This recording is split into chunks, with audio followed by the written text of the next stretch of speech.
أعوذ بالله من الشيطان الرجيم. بسم الله الرحمن الرحيم. والمرسلات عرفا فالعاصفات عصفا والناشرات نشرا فالفارقات فرقا فالملقيات ذكرا عذرا أو نذرا إنما توعدون لواقع فإذا النجوم طمست وإذا السماء فرجت وإذا الجبال نسفت وإذا الرسل أقتت لأي يوم أجلت ليوم الفصل وما أدراك ما يوم الفصل ويل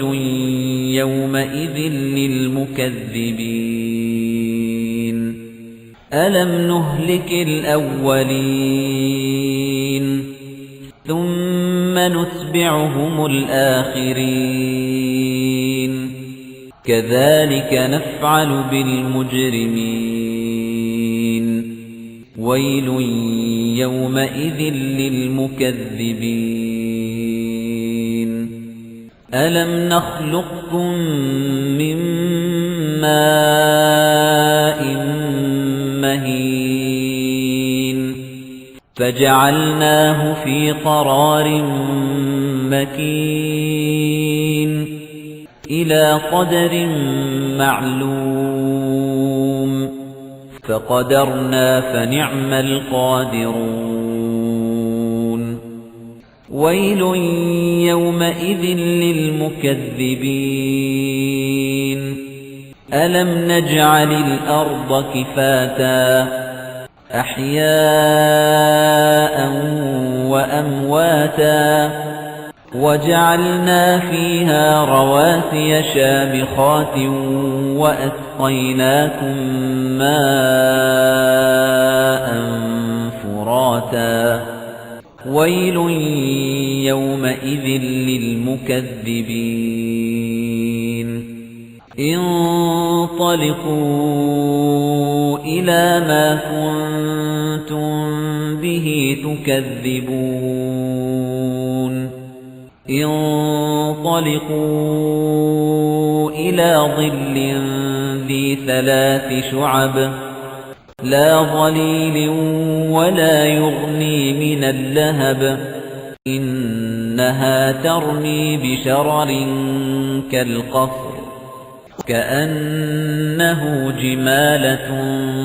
صفر ويل يومئذ للمكذبين هذا يوم لا ينطقون ولا يؤذن لهم فيعتذرون ويل يومئذ للمكذبين هذا يوم الفصل جمعناكم والأولين فإن كان لكم كيد فكيدون ويل يومئذ للمكذبين إن المتقين في ظلال وعيون وفواكه مما يشتهون كلوا واشربوا هنيئا بما كنتم تعملون إنا كذلك نجزي المحسنين ويل يومئذ للمكذبين كلوا وتمتعوا قليلا إنكم مجرمون ويل يومئذ للمكذبين وإذا قيل لهم اركعوا لا يركعون وَيْلٌ